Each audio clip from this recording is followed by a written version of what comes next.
اس نے اور سائقہ نے مل کر نیلم کی تمام دوستوں کو کالز کیں، چند کے گھر بھی پتہ کیا، ابرار صاحب کا محلے میں پتہ کیا، مگر دونوں نفوس کے بارے میں کچھ نہ پتہ چل سکا۔ ابھی آدھا گھنٹہ ہی گزرا ہوگا جب نیلم کی کال آئی۔ اس کی نم آواز التجا کرتی، وہ آواز اہل اسرار کی تڑپ میں 10 گنا اضافہ کر چکی تھی۔ وہ ایک بار پھر جیپ لے کر نکل گیا تھا۔ دادو اور سائقہ کو تسلیاں دیتا وہ جا چکا تھا۔ ڈیش بورڈ پر پڑا اس کا موبائل چیخ رہا تھا، ڈیک کالنگ، مگر اس کے دماغ میں ایک ہی آواز گونج رہی تھی، بس اسے جانا تھا، وہ اسے پکار رہی تھی۔ وہ کیسے اس کی نم آواز سے کان لپیٹ سکتا تھا؟ ہر انسان کے اندر اچھائیاں برائیاں ہوتی ہیں، اور اس نے تو برائی کی راہ بھی اس کے لیے چنی تھی، اسے زندگی کی ہر آسائش فراہم کرنے کے لیے۔ اسے پانے کے لیے وہ کس دلدل میں پھنس گیا تھا، اسے احساس نہ تھا۔ ایسا بدلا ہوں تیرے شہر کا پانی پی کر، جھوٹ بولوں تو ندامت نہیں ہوتی مجھ کو۔ ASP Aahil pick up the phone bastard. ڈیک جلے پیر کی بلی کی طرح ڈرائنگ روم میں چکر لگاتا بار بار ایک ہی نمبر ڈائل کرتا، اسے گالیوں سے نواز رہا تھا۔ قومی شاہراہ N25 صوبہ سندھ اور بلوچستان کو ملانے والی مرکزی شاہراہ پر 3 ٹرک اسلحے سے لیس ہائی وے پولیس نے پکڑ لیے اور ان ٹرکوں کے ڈرائیورز بھی گرفتار۔ ان میں شیر دل نامی ایک نوجوان کو بھی حراست میں لے لیا گیا۔ باقی تفصیلات جاننے کے لیے انتظار کیجیے ایک چھوٹے سے بریک کا۔ نیوز اینکر نے 2-3 بار یہ بریکنگ نیوز چلانے کے بعد بریک لے لیا تھا۔ ASP آہل اسرار، تم نے اچھا نہیں کیا، تم ابھی مجھے جانتے نہیں ہو، میں دھوکہ دینے والوں کو معاف نہیں کرتا۔ تمہاری سزا، تمہاری دردناک موت تمہارا انتظار کر رہی ہے۔ منہاج الزحاق نے ایش ٹرے پوری قوت سے دیوار گیر LED میں دے ماری۔ میرے ساتھ دھوکہ؟ منہاج الزحاق کے ساتھ؟ اس شخص نے ایک پلر کی اوٹ میں ہو کر دیکھا، وہ ابھی تک وہاں بیٹھی گریہ وزاری میں مصروف تھی۔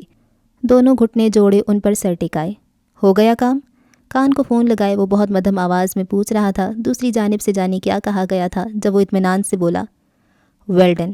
کال ڈسکنیکٹ کرتے اس نے سیل کا بیک کور کھولا، سم نکالی اور 3-4 ٹکڑے کر کے زمین پر پھینکتے اس پر اپنے بوٹ مسل دیے۔ ASP آہل چوکنڈی کے قبرستان کے احاطے میں داخل ہو چکا تھا۔ اس کی بے قرار آواز صرف نیلم پکار رہی تھی۔ کیا تڑپ تھی اس آواز میں۔ عربی رومال لپیٹے چہرے کو ڈھکے اس شخص کے ہونٹ تلخی سے مسکرائے تھے۔ آہل! وہ لڑکی بھی چیختی ہوئی اٹھ کھڑی ہوئی تھی۔ ادھر ادھر اونچی قبروں کے آر پار گھومتے دونوں ایک دوسرے کو آوازیں دے رہے تھے۔ اس شخص نے سردہ خارج کرتے ریوالور لوڈ کیا۔ آہل! نیلم کی جانب اس کی پشت تھی۔ آخر کو اس نے آہل کو ڈھونڈ ہی لیا تھا۔ 4-5 فٹ کے فاصلے پر کھڑا وہ اس کی آواز پر یکدم پلٹا تھا۔ بھاگنے اور آواز لگانے سے اس کی حالت دگردوں ہو گئی تھی۔ چادر کا ایک سرا کندھے پر ٹکا، باقی ساری چادر زمین کو چھو رہی تھی۔ شہد اگیں ریشم کی زلفیں بکھر چکی تھیں۔ ASP آہل تڑپ کر اس کی جانب بڑھنے لگا تھا۔ اس کی پشت پر موجود سیاہ جنگجو لباس زیب تن کیے اس شخص نے ریوالور نشانے پر ٹکا دیا۔ ٹھا! فضا کو چیرتی دل خراش آواز نے ماحول کے سکوت میں پل بھر کو ارتعاش پیدا کیا تھا۔ سنسناتی ہوئی ہوا اب تھم چکی تھی۔ لڑکی کی آنکھیں بے یقینی سے حد سے زیادہ پھیل چکی تھیں۔ آنسو بے اختیار ہو چلے تھے۔ ڈھلک کر تھوڑی سی نیچے گرتے وہ بے قدرے ہونے لگے۔ چادر کا آخری سرا بھی زمین کا بوسہ لیتے اسے بے پردہ کر گیا۔ آہل! اس کی چیخ فائر کی آواز سے بھی زیادہ دل خراش تھی۔ آہل! گولی اس کی دائیں پنڈلی پر لگی تھی۔ وہ پورے قد سے زمین بوس ہو چکا تھا۔ اندھیرا اس کی آنکھوں کے آگے چھانے لگا۔ وہ واقعی ایک کمزور اور کم ہمت شخص تھا۔ ایک پولیس آفیسر کا ایک گولی پر ڈھیر ہونا تعجب کی بات تھی۔ فکر کی کوئی بات نہیں ہے، گولی ہم نکال چکے ہیں، کچھ وقت درکار ہوگا انہیں پھر سے اپنے قدموں پر چلنے کو۔ ڈاکٹر نے اسرار صاحب کے پریشان چہرے کی جانب دیکھ کر مختصراً کہا۔ کتنا وقت ڈاکٹر؟ پلیز اگر کوئی خطرے کی بات ہے تو ابھی بتا دیں۔ اسرار صاحب کے لہجے میں مایوسی کی جھلک نمایاں تھی۔ کوریڈور میں کھڑے تمام افراد، دادو، نیلم، ابرار صاحب، عالیہ، ریان ڈاکٹر اور اسرار صاحب کی جانب متوجہ تھے۔ نہیں، ٹینشن کی کوئی بات نہیں ہے، گولی گوشت میں لگی تھی، رخ موڑنے کی وجہ سے ہڈی متاثر نہیں ہوئی، آپ کو شکر ادا کرنا چاہیے۔ اس بار ڈاکٹر پیشہ ورانہ مسکراہٹ سے نوازتا نکل گیا۔ یا الہی تیرا شکر۔ عالیہ بیگم نے آسمان کی طرف ہاتھ اٹھائے بلند آواز میں کہا۔ سب کے چہروں پر موجود پریشانی کافی حد تک کم ہو چکی تھی۔ چونکہ پولیس کیس تھا تو SP وہاں آئے تھے۔ پہلے تو آہل کے ہائی وے جانے پر باز پرس کی گئی۔ سر، مجھے اطلاع ملی تھی کہ N25 سے شام کے وقت اسلحے سے لیس ٹرک گزرنے والے ہیں، تبھی میں وہاں گیا تھا اور مجھے لگتا ہے کہ میں سوچی سمجھی سازش کا شکار ہوا ہوں۔ آہل نے ہموار لہجے میں بات مکمل کی۔ آپ کو ہائی وے پولیس کی ڈیوٹی پر شک تھا کیا؟ SP کا لہجہ کاٹ دار تھا۔ نو سر، آہل کا سر جھک گیا۔ اس کو روم میں شفٹ کیا گیا تھا، وہیں پوچھ گچھ جاری تھی۔ پھر بغیر اطلاع کے جانے کی وجہ؟ سوری سر، وہ شرمندگی سے بولا۔ مس نیلم ابرار کو لاؤ، ایس پی وہاج نے حوالدار کو حکم دیا۔ تھوڑی دیر بعد نیلم گھبراتی ہاتھ مسلتی اندر داخل ہوئی۔ جھوٹ بولنا اس کے لیے ایک مشکل مرحلہ تھا۔ ایس پی وہاج کی نظریں حسن کے پیکر پر جم سی گئیں۔ جب وہ اتنی بکھری حالت میں بھی اتنی پرکشش لگ سکتی تھی تو سنگھار میں تو قیامت کی ادا لگنی تھی۔ ایس پی وہاج کی نظریں نیلم پر محسوس کر کے آہل نے ضبط کی کڑی منزلیں طے کی تھیں۔ آئیے مس نیلم، ایس پی وہاج نے اسے ایک صوفے پر بیٹھنے کا اشارہ کیا۔ Are you okay? نیلم کو جذبز ہوتے دیکھ کر ایس پی وہاج نے گہری نگاہوں سے تکتے کہا۔ وہ اس بات میں سر ہلا گئی۔ آپ نے ایس پی آہل کو ہی کیوں بلایا، اپنے والد کو کیوں نہیں؟ ایس پی وہاج کے سوال پر نیلم گڑبڑا گئی۔ وہ بابا اس ٹائم سینٹر میں ہوتے ہیں تبھی۔ کیا آپ نے فائر کرنے والے شخص کو دیکھا تھا؟ ایس پی وہاج کے سوال پر جھپ کر کے ایک شبیہ نیلم ابرار کی سبز کانچ میں آ سمائی تھی۔ ہو نہ ہو حملہ اسی جنگجو نے کیا ہے، مگر وہ تو جا چکا تھا۔ وہ اپنے دماغ سے الجھ رہی تھی جب ایس پی وہاج کی آواز نے اسے واپس ہال میں کھینچا۔ نہیں، ہم نے کسی کو نہیں دیکھا تھا۔ جب آہل کو گولی لگی تو ہمیں پہلے تو کچھ سمجھ میں نہیں آیا، اور پھر جب تھوڑے حواس ٹھکانے آئے تو ان کے سیل فون سے ہی جو پہلا نمبر نظر آیا اس پر رابطہ کر لیا۔ پھر پولیس کے چند افراد ہی ہمارے ساتھ انہیں ہاسپٹل لائے تھے۔ اس بار وہ تفصیل سے کہہ گئی۔ ایس پی وہاج نے 2-3 بیتوں کے سوال کرتے اسے نظروں کی زد میں رکھا اور پھر آہل کے سرخ چہرے کی طرف دیکھتے گیٹ ویل سون کہہ کر چلے گئے۔ ابرار صاحب اندر داخل ہوئے۔ بابا آپ کہاں گئے تھے؟ دوپہر میں گھر کیوں نہیں آئے تھے؟ اب جب موقع ملا تھا تو وہ سوال کر گئی۔ چپ کر جا، تو سب تیری وجہ سے ہوا ہے۔ کس نے کہا تھا تجھے سیر سپاٹے کرنے کو نکل، وہ بھی کراچی کے آخری کونے پر؟ دادو اندر آتی غصے سے بولی۔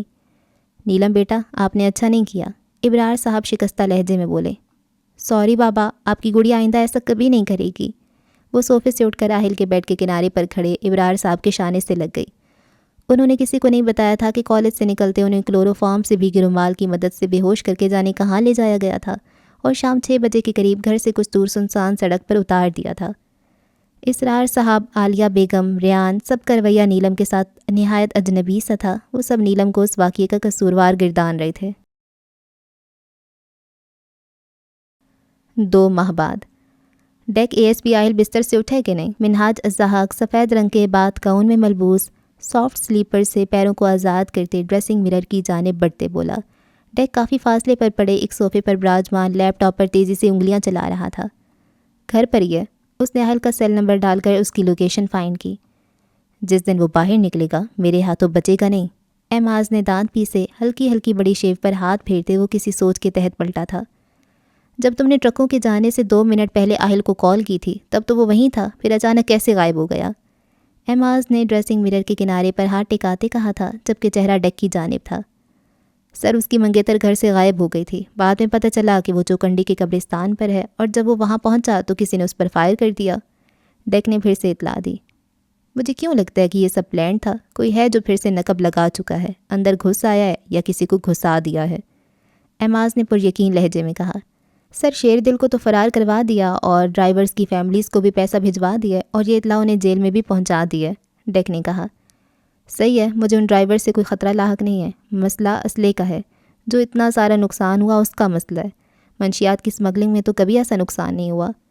اعماز نے دائیں ہاتھ کا مکہ بنا کر بائیں ہاتھ کی ہتھیلی پہ مارا۔ ایگل بہت شاطر انسان ہے، میں تو کہتا ہوں اب اس پر مکمل اعتماد کر کے اسے اپنے انڈر لے لینا چاہیے۔ ڈیک نے منہاج کو ایک نئی راہ دکھائی۔ سوچ لو تمہاری جگہ نہ چلی جائے۔ ہلکا سا تبسم ابھرا تھا اس کے دلکش چہرے پر، جسے مرر میں ابھرتے اس کے عکس کو دیکھتے ڈیک بھی دیکھ چکا تھا۔ 8-10 سالوں کا ساتھ ہے ہمارا، اتنی آسانی سے کوئی میری جگہ نہیں لے سکتا، ڈیک پر یقین تھا۔ لیٹس سی، اعماز بے نیازی سے بولا۔ اوکے، تو پھر بلاسٹ کے لیے جو لڑکا چوز کرنا ہے وہ ایگل ہی کیوں نہ کر لے؟ ڈیک کی بات پر ہیئر برش کرتے اعماز نے برش پٹخا۔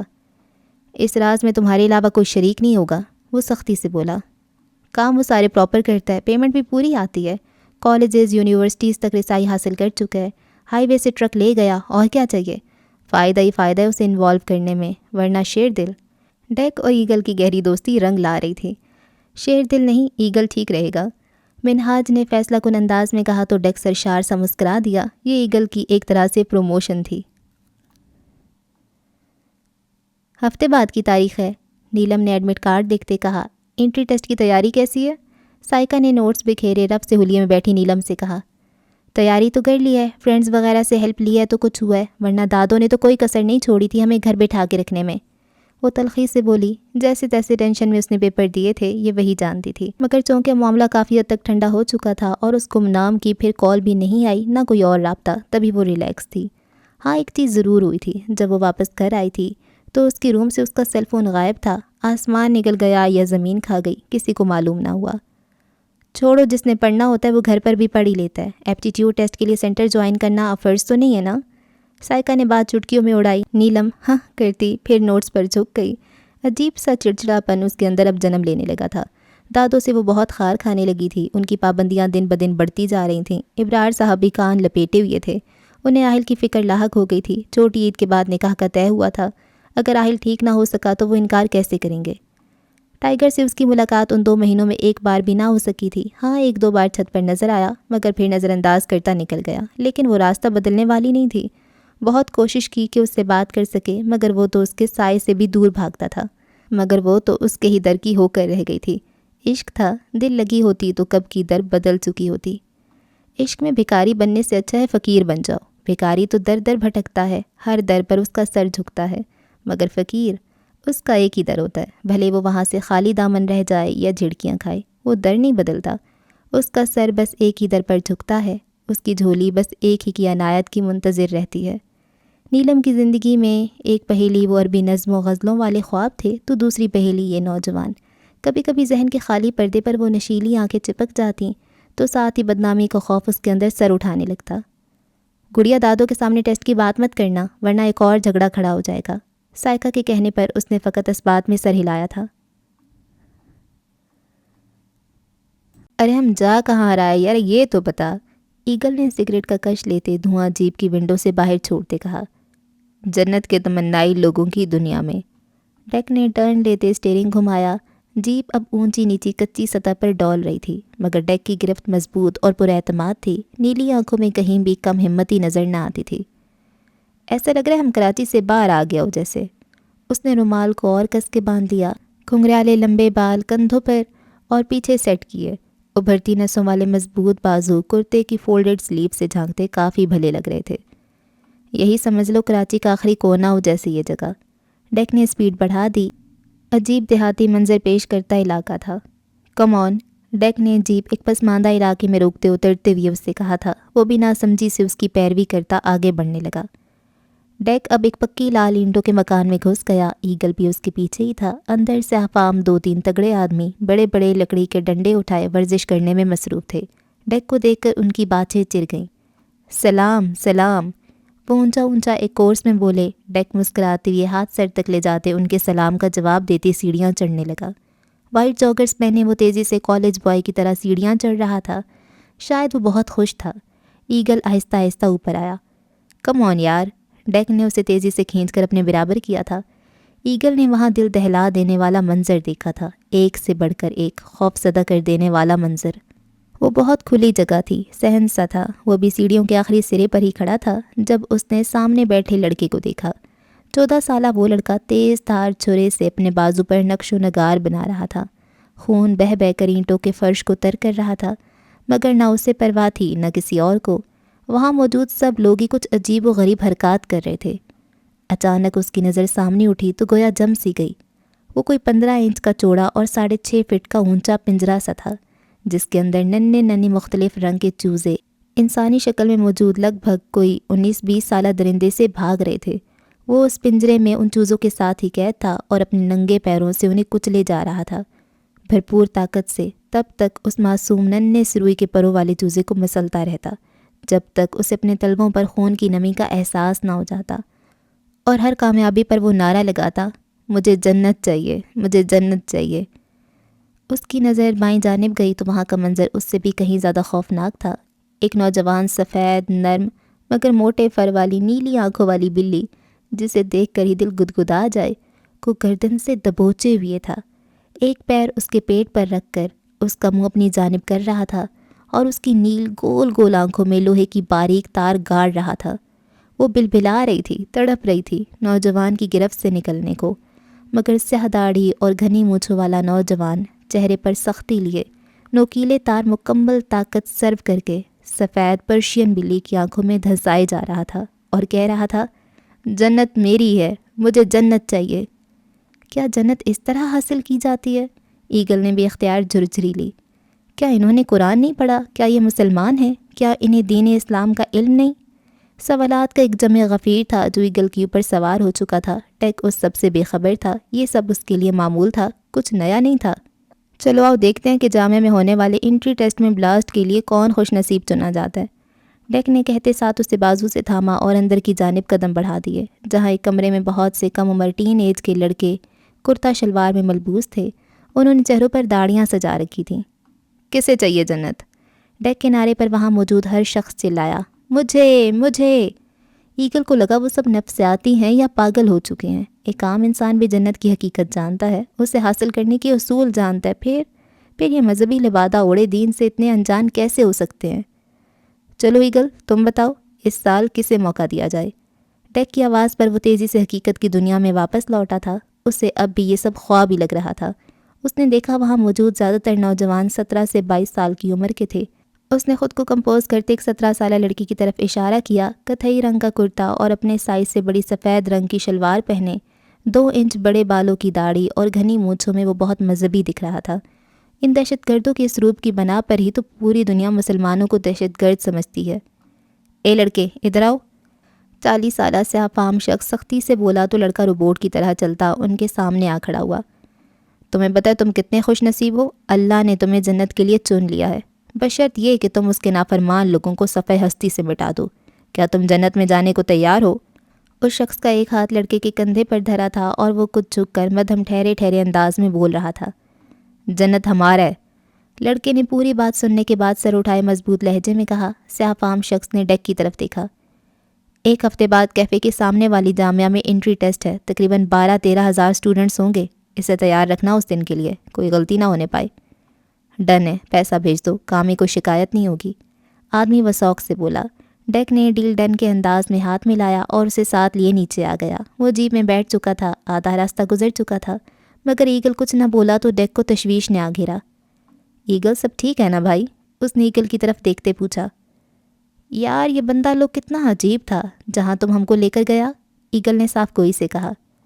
تم ابھی نئے ہو نا، اس لیے تمہیں عجیب لگ رہا ہے، مگر جلد ہی تم بھی عادی ہو جاؤ گے ان لوگوں کے عجیب و غریب رویے کے۔ ڈیک کا لہجہ نارمل تھا۔ مگر کیا ان لوگوں کو نہیں پتہ جنت کا حقیقت؟ ایگل ہلکے سے ڈیک کی جانب مڑا تھا۔ پتہ تھی جب تک یہ اپنے گھروں میں محفوظ تھے، جیسے ہی باہر نکلے اور ان کے جال میں پھنس گئے سب فراموش کر گئے۔ یہ لوگ ان کی تربیت ہی ایسے کرتے ہیں کہ وہ بے حس ہو جاتے ہیں، ان کے دل مردہ ہو جاتے ہیں۔ اتنے معصوم اور خوبصورت جانوروں کو مارتے بھی انہیں افسوس نہیں ہوتا، ندامت نہیں ہوتی، اور جسم کے ساتھ بم باندھ کر ہزاروں لاکھوں لوگوں کی زندگیاں چھیننے والا ان لوگوں کی نظر میں شہید ہوتا ہے اور جنت کا حقدار۔ ڈیک کے تفصیلاً بتانے پر ایگل کی حیرت مزید بڑھ گئی۔ کیسا لوگ ہے بھلا، دوسروں کو مارنے سے بھی کوئی جنت میں جاتا ہے؟ ایگل کی بڑبڑاہٹ کافی اونچی تھی۔ تم مسلمان ہو، تمہیں پتہ ہوگا، مجھے ان لوگوں کے بارے میں جو پتہ تھا بتا دیا۔ اینی ویز ختم کرو یہ فضول موضوع، ڈیک نے گیئر لگاتے ناگواری سے کہا تو ایگل خاموش ہو گیا اور ڈیک اسے بم بلاسٹ کا پلان سمجھانے لگا۔ آپ ہی دعا کیجیے گا کہ بہت اچھا ٹیسٹ ہو، تیاری تو ہے ہماری، مگر جانے کیوں گھبراہٹ ہو رہی ہے۔ نیلم ایڈمٹ کارڈ، پینسل، پین، ضرورت کی چیزیں بیگ میں ڈالتے کہہ رہی تھی۔ اللہ اس میں گھبرانے والی کیا بات ہے، انشاءاللہ بہت اچھا ٹیسٹ ہوگا، آخر کو پاگلوں کی طرح تم نے یہ 2 مہینے کتابیں چاٹی ہیں۔ سائقہ نے الماری سے کپڑے نکالتے کہا۔ آپ ہی ہم نے سب رکھ لیے، دیکھے کچھ بھول تو نہیں رہے؟ وہ سخت ٹینشن میں لگ رہی تھی۔ میں دیکھتی ہوں، تم جا کر چینج کر لو، بابا بھی تیار ہو چکے ہیں اور تم ابھی تک ایسے ہی گھوم رہی ہو۔ سائقہ نے بیبی پنک کلر کی قمیض اور سفید دوپٹہ پجامہ اسے تھمایا۔ وہ جلدی سے کپڑے لے کر مڑی تھی کہ سائقہ بولی، گڑیا آپ کا اسمارٹ کارڈ نہیں ہے اس میں؟ آپ ہی وہ بابا کے پاس ہے، کل ہی نادرا سے لائے ہیں۔ نیلم واش روم سے ہی بلند آواز بولی۔ 18 کی ہو گئی ہو، ابھی چھوٹی سی گڑیا لگتی ہو۔ سائقہ مسکراتے ہوئے سوچنے لگی۔ سیاہ فام شخص 17 سالہ لڑکے کو لے کر روانہ ہو چکا تھا۔ اس لڑکے نے بلاسٹ جیکٹ پہن رکھی تھی۔ ان کی کار ابھی سی ویو روڈ پر تھی جب ایک سکن کلر کی چادر اوڑے شلوار کرتے میں ملبوس ایک شخص نے اس کار کو اپنی بائک آگے لا کر روکا تھا۔ آگے پولیس چیکنگ کر رہی ہے اور جامعہ میں بھی رینجرز اور پولیس سیکیورٹی بہت سخت ہے۔ ڈیک نے مجھے بھیجا ہے اس لڑکے کو بحفاظت لانے کو، جلدی کرو، وقت بہت کم ہے۔ سیاہ فام شخص نے گھبراتے ہوئے اس لڑکے سے اترنے کا کہا اور کار بھگا لے گیا۔ احتیاط سے بیٹھنا، بائک والے آدمی نے اس کی موٹی جیکٹ کو گھورتے کہا۔ وہ لڑکا اپنے اور اس کے درمیان ایک مخصوص فاصلہ پیدا کرتا بیٹھ گیا۔ سمندر کے قریب جاتے ہی دور سے ہی پولیس نظر آ گئی تھی۔ تم اترو اور پانی کے پاس چلے جاؤ، میں پولیس کو ہٹانے کا بندوبست کرتا ہوں۔ اس آدمی کی بات پر لڑکا حیران ہوتے بولا، تم بھی ساتھ چلو، میں جاؤں گا تو پارکنگ میں چیکنگ ہو سکتی ہے، بات کو سمجھو۔ اس کے کہنے پر لڑکا خاموشی سے سمندر کی ریت پر قدم رکھتا پانی کے قریب ہوتا جا رہا تھا۔ پارکنگ ایریا کے پاس کھڑے پولیس وردی میں چند افراد نے اس آدمی کی چیکنگ کرنا شروع کی۔ دور سے لڑکا یہ سب دیکھ رہا تھا۔ ایوری تھنگ فائن سر، آدمی چیکنگ کے دوران پولیس وردی میں ملبوس آدمی سے بولا۔ Okay you can go now. حکم ملتے ہی وہ دوبارہ بائک پر سوار ہو گیا۔ شوٹ ہم، پولیس وردی والا بلوٹوتھ ایئر فون کے ذریعے پیغام پہنچاتے بولا۔ ہٹ کے اوپر کھڑے آدمی نے گن سیٹ کر رکھی تھی۔ لڑکا لہروں کے پاس کھڑا تھا، آس پاس لوگ نام کے نہ تھے۔ اس آدمی نے نشانہ لے لیا تھا۔ لال رنگ کا نقطہ اس لڑکے کی جیکٹ پر پڑ رہا تھا۔ کل ہم، پھر حکم ہوا۔ ٹھا ٹھا ٹھا ٹھا، ایک فائر سے ہی وہ لڑکا ہوا میں معلق ہو چکا تھا۔ اس کی جیکٹ پھٹ چکی تھی، مگر اسٹرینتھ زیادہ نہ ہونے کے باعث زیادہ ایریا کور نہیں کیا جا سکا۔ ویل ڈن سر، لڑکا ابھی تک نہیں پہنچا اور ٹائم بم یونیورسٹی کے احاطے میں نئی بننے والی اسٹاف کالونی کی دوسری منزل پر کھڑی ایک کار میں نصب کر دیا ہے۔ ڈیک نے جامعہ کے گراؤنڈ جہاں ٹیسٹ کے لیے کیمپس لگائے گئے تھے کہ ایک کونے میں اینٹوں کے پیچھے چھپے سرگوشی نما آواز میں ایم آز تک پیغام پہنچایا۔ میں نے کہا تھا نا ڈیک کے ضرور کوئی نقب لگا چکا ہے، اسے سب پتہ ہے، اور دیکھو وہ لڑکا سمندر کے کنارے مارا گیا ہے۔ بٹ ڈونٹ وری، اس بار 2 خودکش حملہ آور تیار کر رکھے ہیں، ٹائم بم کو بھی لگا رہنے دو۔ ایسی آگ بھڑکے گی کہ یہ خفیہ ایجنسیاں، آرمی اور رینجرز پر ان کی عوام تھوکنا بھی پسند نہیں کرے گی۔ لاشیں بچھیں گی، آگ ہی آگ دیکھنا چاہتا ہوں میں۔ آتش کا یہ کھیل اس بار قابل دید ہوگا۔ اس کے اندر جانے کون سی آگ جل چکی تھی۔ وہ انگاروں پر لوٹ رہا تھا۔ بھیا میں کراچی ہی جاؤں گی بس پڑھنے کو، ضدی لہجہ۔ بھیا دعا کرنا NTS کا ٹیسٹ اچھا ہو، ڈاکٹر بننے کے بعد سب سے پہلے تمہاری عربی شاعری کا کیڑا نکالوں گی۔ چپ ہو جاؤ، خاموش ہو جاؤ، مت بولو، چپ۔ وہ چیختا چیختا کانوں پر ہاتھ رکھتا دوہرا ہو رہا تھا۔ چیخ چیخ کر اس کی آنتوں میں بل پڑ چکے تھے۔ اس کی حالت اس وقت انتہائی قابل رحم تھی۔ شیشے کی میز پر دونوں ہاتھ مارتا وہ پاگل ہوا جا رہا تھا۔ کوہنیاں چھل کر زخموں سے چور ہو گئی تھیں، خون ہی خون تھا، آنکھوں میں بھی اور قالین پر بھی۔ چپ ہو جاؤ، مت بولو ہمیں بھیا۔ وہ بے دم سا زمین پر ڈھیر ہو چکا تھا۔ پھر اٹھا اور کال ملاتا کہنے لگا، لڑکے تیار ہیں؟ ایماز کا لہجہ برف تھا۔ ہاں بس تھوڑی دیر میں نکلیں گے، دوسری جانب سے بتایا گیا تھا۔ جلدی کرو جلدی، وہ چیخا تھا، دھاڑا تھا، بھوکے زخمی شیر کی طرح۔ ہر کیمپ پر ABC کی طرح الفابیٹس لگا رکھے تھے۔ اس کا G کیمپ تھا اور وہ PQ کی طرف گھوم رہی تھی۔ موبائل اور بیگز مین گیٹ پر ہی لیے جا چکے تھے۔ کون سا کیمپ ہے آپ کا؟ گائیڈ نے اسے سخت لہجے میں پوچھا۔ 3 منٹ میں ٹیسٹ سٹارٹ ہونے کو تھا۔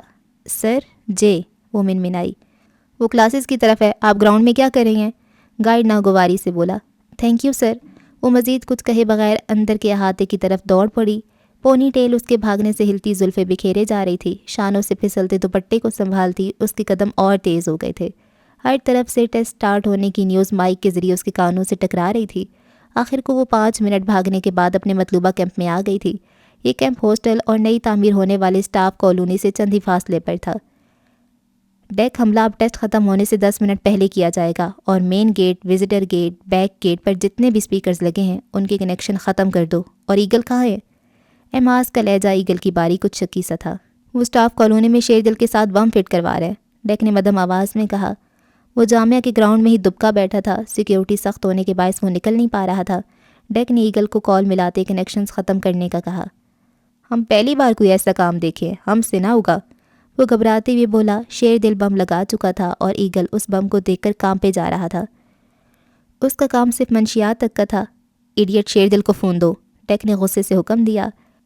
اچھا ٹھیک ہے، ابھی کرتا ہوں، شیر دل زور زور سے فرمانبرداری میں تیز تیز سر ہلاتا بولا۔ ایگل نے اسے ایک نظر دیکھا اور ایک نظر جھک کر کار کے نیچے لگے بم کو، پھر جھرجھری لے کر ہاتھ جھاڑتا کھڑا ہو گیا۔